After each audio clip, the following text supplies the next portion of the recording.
Lawyer academy India. मैं हूं advocate करण मौर्य और हम लोग आज देखने वाले हैं recovery of debts and bankruptcy act का एमसीक्यूज। ठीक है, और ये जो है हमारे 25 मोस्ट इम्पोर्टेंट एमसीक्यूज रहने वाले हैं जो कि आपके एग्जाम में डायरेक्टली आ सकते हैं। ठीक है, आप लोग अगर आईबीपीएस एसओ की तैयारी कर रहे हो तो उसके लिए इम्पोर्टेंट एमसीक्यूज हैं। चलो शुरू करते हैं अपनी video. The recovery of debts and bankruptcy act 1993 was originally enacted as. ऋण वसूली और दिवाला अधिनियम 1993 को मूल रूप से किस नाम से अधिनियमित किया गया था? तो recovery of debts due to banks and financial institutions act, या फिर डेट सेटलमेंट एक्ट, या बैंकिंग कंपनीज रिकवरी एक्ट, या फिर financial institution reforms act. 5 second से आपके पास आंसर देने के इसको। ओके, तो आंसर देखते हैं हम इसका क्या है। बिल्कुल इसका आंसर ए है। और नेक्स्ट क्वेश्चन हमारा, the primary purpose of the RDB act 1993 is to provide for the establishment of tribunals for expeditious adjudication and recovery of. RDB अधिनियम 1993 का मुख्य उद्देश्य किसकी शीघ्र वसूली और निर्णय हेतु अधिकरणों की स्थापना का प्रावधान करना है? Matrimonial dispute, debts due to banks and financial institutions, या फिर कंज्यूमर कंप्लेंट्स ओनली, या इनकम टैक्स ड्यूज। 5 सेकंड्स में आंसर दीजिए। और आप लोग तैयारी कर रहे हैं आईबीपीएस एसओ की, आपको नोट्स और मॉक टेस्ट वगैरह की नीड है तो आपको जस्ट 399 में आपको नोट्स सब्जेक्ट वाइज मिल जाएंगे और 20 मॉक टेस्ट मिलेंगे फुल। ओके, सब में 100 क्वेश्चन होंगे। इस नंबर पर आप मेरे को कांटेक्ट कर लीजिए, आपको सारी की सारी डिटेल्स मिल जाएगी। ओके, तो आंसर है इसका debts due to banks and financial institutions. Next question हमारा, under the RDV Act, the tribunal established for adjudicating recovery applications by banks and financial institutions known as the। आरडीवी अधिनियम के अंतर्गत बैंकों और वित्तीय संस्थानों के वसूली आवेदनों के निर्णय हेतु स्थापित अधिकरण को क्या कहा जाता है? डेट रिकवरी ट्रिब्यूनल, या फिर कंज्यूमर डिस्प्यूट रिड्रेसल कमीशन, या सेंट्रल एडमिनिस्ट्रेटिव ट्रिब्यूनल, या फिर national company law tribunal. 5 second से आपके पास आंसर दीजिए। ओके, तो आंसर देखते हैं हम किसका क्या है। बिल्कुल इसको डेट रिकवरी ट्रिब्यूनल बोलते हैं। ठीक है, नेक्स्ट क्वेश्चन हमारा, under section 4 of the RDB act the debts recovery tribunal consist of one person appointed by the central government known as the. RDB अधिनियम की धारा 4 के अंतर्गत ऋण वसूली अधिकरण में केंद्र सरकार द्वारा नियुक्त एक व्यक्ति होता है जिसे क्या कहा जाता है? Presiding officer, chief justice, general registrar general, या फिर चीफ कमिश्नर। 5 सेकंड से आपके पास आंसर दीजिए। और ये इंपॉर्टेंट क्वेश्चन है एग्जाम में आने वाला, तो इसको बिल्कुल मिस मत करना। ठीक है, ओके, तो आंसर देखते हैं हम इसका क्या है। बिल्कुल इसका आंसर प्रिसाइडिंग ऑफिसर होता है। नेक्स्ट क्वेश्चन हमारा, under section 1 clause 4 of RDB act the act applies where the debt due to a bank or financial institution or a consortium of bank financial institution is not less than। आरडीवी अधिनियम की धारा 1(4) के अंतर्गत अधिनियम तब लागू होता है जब बैंक या वित्तीय संस्थान का बकाया ऋण कितने से कम ना हो? 500 रुपीज, 20 लाख, या फिर there is no minimum amount, या फिर 1 करोड़ ओनली। ये स्टूडेंट्स इंपॉर्टेंट क्वेश्चन है ये, और इसको याद रखना। ठीक है, क्योंकि ये लिमिट पूछ लेते हैं एग्जाम में और मोस्टली चांसेस है कि ये आ जाएगा क्वेश्चन। ठीक है, तो इसका आंसर हमारा 20 लाख रुपीज होता है। ओके, 20 लाख से अगर नीचे जाते हो तो आप सरफेसी एक्ट में जाओगे। ओके, और बट 20 लाख से ऊपर जाते हो तो फिर आप 20 इसमें जाओगे डीआरटी में। ठीक है, नेक्स्ट क्वेश्चन हमारा, under section 17 of the RDB act the debt recovery tribunal has jurisdiction power and authority to entertain the and decide applications from banks FI for recovery of। आरडीवी अधिनियम की धारा 17 के अंतर्गत ऋण वसूली का अधिकरण को बैंकों, वित्तीय संस्थानों के किन आवेदनों को सुनने और निर्णय करने का क्षेत्राधिकार, शक्ति और प्राधिकार है? Only criminal complaints, only matrimonial matters, या टैक्स डिस्प्यूट्स, या फिर debts due to such banks और फाइनेंशियल इंस्टीट्यूशंस। सिंपल सा क्वेश्चन है, सबको पता होगा। आप लोग इतने स्मार्ट तो बच्चे हो, जब आईबीपीएस की तैयारी कर रहे हो तो ये तो सभी को पता होगा। ठीक है, तो ज्यादा टाइम नहीं बर्बाद करेंगे। इसका आंसर हमारा D, due to such bank और फाइनेंशियल इंस्टीट्यूशंस। ओके, नेक्स्ट है हमारा, under section 18 of the RDV Act, once the DRT has jurisdiction over a matter, the jurisdiction of which other courts is expressly barred except the Supreme Court and High Court under Article 226 to 27। आरडीवी अधिनियम की धारा 18 के अंतर्गत एक बार DRT को किसी मामले पर क्षेत्राधिकार मिल जाए तो किन अन्य न्यायालयों का क्षेत्राधिकार स्पष्ट रूप से वर्जित हो जा सकता है? बस सुप्रीम कोर्ट और हाई कोर्ट का रहता है। तो एनी कोर्ट और अदर अथॉरिटी, या ओनली कंज्यूमर फोरम, या ओनली फॉरेन कोर्ट्स, या फिर only revenue courts. Simple question है बट इम्पोर्टेंट क्वेश्चन है, तो इसको याद रखना है स्टूडेंट्स, एग्जाम में डायरेक्टली आ सकता है और मोस्ट इंपॉर्टेंट क्वेश्चन है, तो इसको याद रखना है, ठीक है।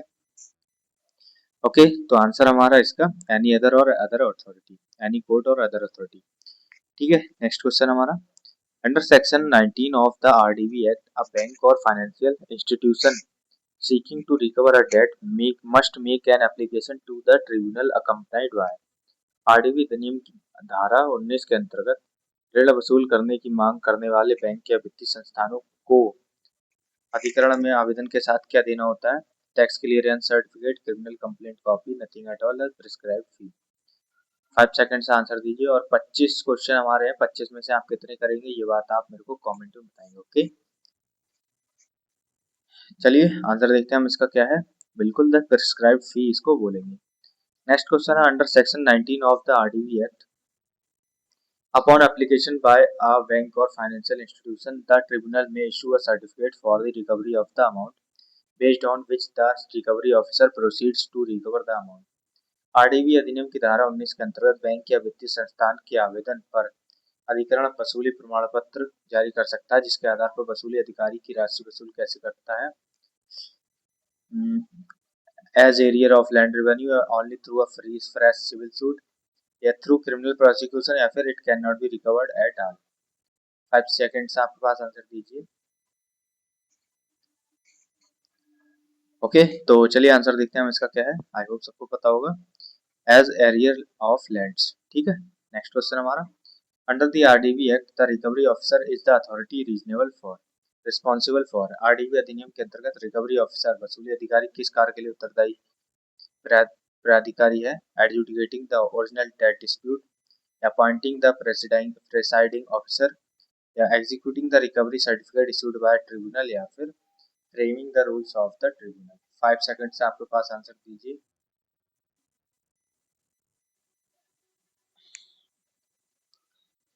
ओके, तो चलिए आंसर देखते हैं हम इसका क्या है। बिल्कुल executing the certificate issued by the tribunal, इसके लिए जो है रिस्पॉन्सिबल होते हैं, ठीक है। नेक्स्ट क्वेश्चन हमारा, under section 20 of the RDB act, an appeal against an order of the tax recovery tribunal lies before the. RDB अधिनियम की धारा 20 के अंतर्गत ऋण वसूली अधिकरण के आदेश के विरुद्ध अपील कहाँ होती है? तो the state government, high court directly in every case, या फिर रिजर्व बैंक, या फिर debt recovery appellate tribunal में। आंसर दीजिए 5 सेकंड्स में। और नोट्स वगैरह या फिर ये जो है पीपीटी वगैरह चाहिए तो आप टेलीग्राम पे ज्वाइन कर लेना, लिंक डिस्क्रिप्शन में है, और नोट्स वगैरह के लिए भी डिस्क्रिप्शन में मैंने सारी डिटेल डाल रखी है, ठीक है, एक बार चेक कर लेना। चलिए इसका आंसर देखते हैं। इसका आंसर हमारा DRT, debt recovery appellate tribunal. Next question हमारा, under section 21 of the RDB act, no appeal shall be entertained by the DRT unless the appellant deposits. RDB अधिनियम की धारा 21 के अंतर्गत डीआरटी द्वारा अपील तब तक स्वीकार नहीं की जाती जब तक अपीलकर्ता क्या जमा न करे? 100% of debt with no exception, and no deposit is ever required, या फिर अ फ्लैट रेट 500 ओनली, या फिर 75 ऑफ अमाउंट। ठीक है, आंसर दीजिए इसका 5 सेकंड्स में। और सिंपल सा क्वेश्चन है बट एग्जाम में यहाँ से क्वेश्चन आ जाता है, तो इसको याद रखना है, ठीक है आप लोग स्टूडेंट्स। ओके, तो इसका आंसर हमारा 75%। चलिए नेक्स्ट क्वेश्चन देखते हैं। Under the RDB act, financial institution includes entities such as public financial institutions and in some context other institutions notified by the central government in addition to। आरडीवी अधिनियम के अंतर्गत financial institution में सार्वजनिक वित्तीय संस्थान और केंद्र सरकार द्वारा अधिसूचित अन्य संस्थान शामिल है। इसके अतिरिक्त और क्या शामिल है? Only educational institutions, only municipal corporation, या फिर बैंक्स, या फिर ओनली फॉरेन एम्बेसीज। 5 सेकंड से आपके पास आंसर दीजिए। ओके, तो आंसर हमारा बैंक्स होते हैं, ठीक है। नेक्स्ट क्वेश्चन हमारा under the RDB act a tribunal is not bound by the procedure laid down by the CPC but is guided by. RDB अधिनियम के अंतर्गत सिविल प्रक्रिया संहिता की प्रक्रिया से बात नहीं है, बल्कि किससे निर्देशित होता है? Only municipal rules, only Indian penal code, principles of natural justice, या फिर नो प्रिंसिपल्स एट ऑल।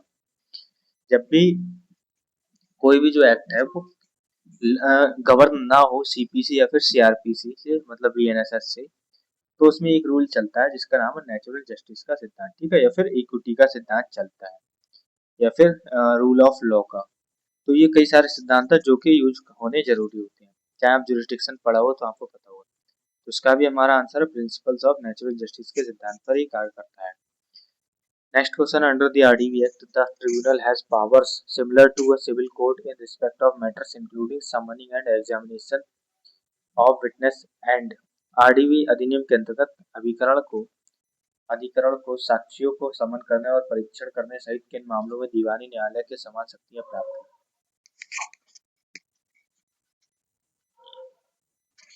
तो इसका ऑप्शन है issuing passport, conducting criminal trials, या फिर requiring the discovery and production of documents, या फिर रजिस्टरिंग मैरिजेस। 5 सेकंड्स आंसर दीजिए।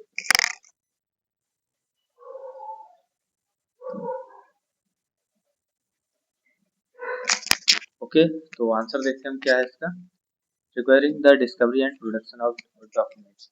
और हाँ, जब भी आप कोई भी एक्ट पढ़े, आरबीआई एक्ट पढ़े, चाहे बीआर एक्ट पढ़े, जब भी कुछ भी पढ़े, कोई भी अथॉरिटी होती है, जब उसको पावर दी जाती तो वो सिविल कोड की दी जाती, ठीक है, सिविल कोड से दी जाती, जैसे समनिंग, एग्जामिनिंग ऑफ विटनेस, या फिर रिकवरी है, डिस्कवरी है, प्रोडक्शन ऑफ डॉक्यूमेंट्स है, ये सारी चीजें, ठीक है। ये बात याद रखना आप लोग, इंपॉर्टेंट है, सारे एग्जाम्स में पूछी जा सकती है, हो सकता है किसी एक्ट से ही पूछ ले। चलो, नेक्स्ट क्वेश्चन हमारा under the RDB act if a certificate of recovery has been issued the defendant certificate debtor may be arrested and detained in civil prison as a mode of recovery subject to. RDB अधिनियम के अंतर्गत यदि वसूली प्रमाण पत्र जारी हो चुका हो तो वसूली के तरीके के रूप में प्रतिवादी प्रमाण पत्र देनदार को गिरफ्तार कर दीवानी कारागार में हिरासत में रखा जा सकता है, किसके अधीन? Only with the debtors prior written consent, या फिर procedural safeguards and limits laid down in the act and rules, या फिर only after a criminal conviction, या नो सेफगार्ड्स व्हाटसोएवर। आंसर दीजिए इसका 5 सेकंड्स में। ओके, तो आंसर देखते हैं हम इसका क्या है। इसका आंसर है प्रोसीजरल सेफगार्ड्स एंड लिमिट्स, ठीक है। नेक्स्ट क्वेश्चन हमारा under the RDB act once application is filed before the DRT and is pending a suit or proceeding in respect of the same debt before a civil court is generally। आरडीवी अधिनियम के अंतर्गत एक बार DRT में आवेदन दाखिल हो जाने और लंबित रहने पर उसी ऋण के संबंध में दीवानी न्यायालय में वाद या कार्रवाई सामान्यतः क्या होती है?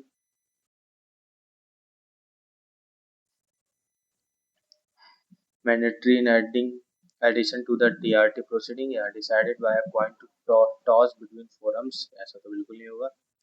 नॉट मेंटेनेबल, या फिर encouraged in parallel।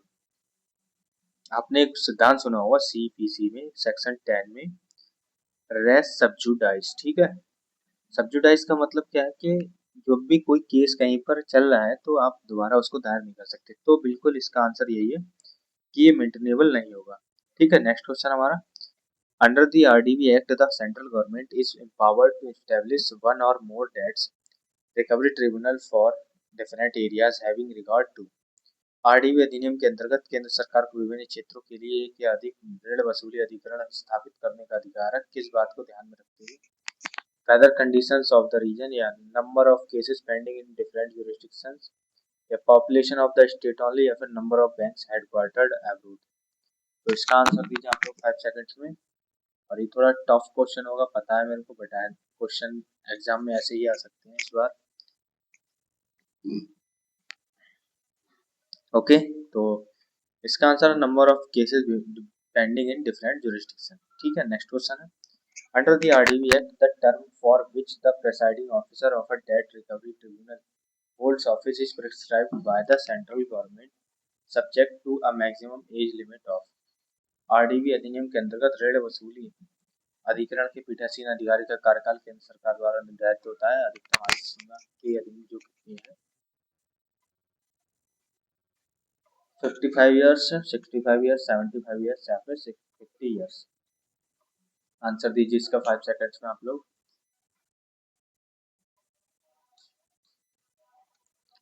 ओके, तो डिसाइड हो गया कितना। चलो देखते हैं आंसर। 65 ईयर्स, तो यही लगाया था क्या आपने या कुछ और लगाया था? नेक्स्ट क्वेश्चन हमारा, under the RDB act applications for recovery of debts filed by banks and financial institutions could be filed regardless of whether the debt was secured or unsecured, since the RDV Act primarily deals with। आरडीवी अधिनियम के अंतर्गत बैंकों और वित्तीय संस्थानों द्वारा ऋण वसूली हेतु आवेदन सुरक्षित हो या असुरक्षित दाखिल किए जा सकते थे, क्योंकि आरडीवी अधिनियम मुख्यतः किससे संबंधित है? Adjudication of debts itself, not just enforcement of security, या ओनली अनसिक्योर्ड पर्सनल लोन्स, या ओनली एग्रीकल्चरल लोन्स, या फिर only foreign currency loan. Simple सा क्वेश्चन, आंसर दीजिए आप लोग। ठीक है, तो आंसर हम देखते हैं इसका क्या है। बिल्कुल adjudication of debts itself. Next question है, under the RDB act once the DRT passes a final order determining the amount due, this order is enforceable in a manner similar to a degree of। आरडीवी अधिनियम के अंतर्गत एक बार DRT बकाया राशि तय करते हुए अंतरिम आदेश पारित कर दे तो यह आदेश किस न्यायालय की डिग्री के समान परिवर्तनीय होता है? Criminal court, civil court, family court, या फिर revenue tribunal with on no other force. 5 second से आपके पास आंसर दीजिए, और ये बात भी याद रखना, ठीक है, क्योंकि ये इंपॉर्टेंट क्वेश्चन है, याद रखना। तो इसका आंसर है सिविल कोर्ट। कोई भी जो ट्रिब्यूनल वगैरह होती है सबके पास में सिविल कोर्ट की पावर होती है। ओके, नेक्स्ट क्वेश्चन हमारा, under the RDB act the Central government may remove a presiding officer of the DRT from office on grounds including proved misbehavior or incapacity, but only after an inquiry conducted in accordance with। आरडीवी अधिनियम के अंतर्गत केंद्र सरकार सिद्ध कदाचार या क्षमता जैसे आधारों पर डीआरटी के पीठासीन अधिकारी को पद से हटा सकती है, परंतु केवल किसके अनुसार? जांच के बाद। The procedure prescribed for the purpose, या फिर पब्लिक गुड से, या नो प्रोसीजर, या फिर decision of the borrower community. Answer दीजिए इसका आप लोग 5 सेकंड्स में। ओके, तो बिल्कुल सही बात है, the procedure prescribed for the purpose. ठीक है, नेक्स्ट क्वेश्चन है, under the RDB act a bank और financial institution seeking to recover debts jointly with other bank FIs may make a joint application specially in cases involving. RDB अधिनियम के अंतर्गत अन्य बैंकों वित्तीय संस्थानों के साथ मिलकर ऋण वसूल करने की मांग करने वाला बैंक या वित्तीय संस्थान संयुक्त आवेदन कर दे सकता है, विशेष रूप से किन मामलों में? तो ओनली कोऑपरेटिव सोसाइटीज में, या only a single individual lender, या a consortium of lending financing the same borrower, या फिर ओनली फॉरेन लेंडर्स। 5 सेकंड से आंसर दीजिए आप लोग इसका।